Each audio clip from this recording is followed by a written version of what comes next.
चलिए एक छोटा सा एक्सपेरिमेंट करते हैं। एक चाइना डिश में थोड़ा सा कॉपर पाउडर लीजिए और उसे गर्म कीजिए। आप देखेंगे कि कुछ देर बाद कॉपर पाउडर की सरफेस काली हो जाती है। ऐसे क्यों होता है?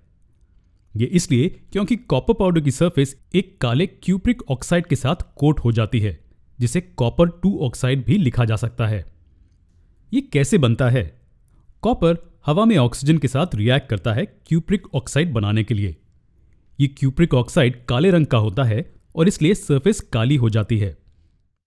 अब अगर हम इस गर्म मटेरियल के ऊपर हाइड्रोजन गैस पास करेंगे तो ये काली कोटिंग भूरी हो जाएगी। अद्भुत है ना? यहां कौन सा केमिकल रिएक्शन होता है? ये वाला।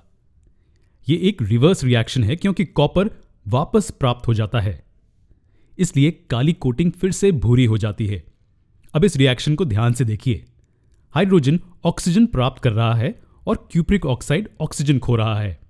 अगर एक सब्सटेंस रिएक्शन के दौरान ऑक्सीजन प्राप्त करता है तो हम कहते हैं कि वो ऑक्सीडाइज्ड हो गया है, और अगर एक सब्सटेंस रिएक्शन में ऑक्सीजन खो देता है तो हम कहते हैं कि वो रिड्यूस्ड हो गया है।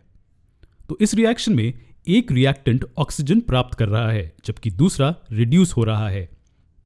ऐसे रिएक्शंस को ऑक्सीडेशन रिडक्शन रिएक्शंस या रिडॉक्स रिएक्शंस कहा जाता है।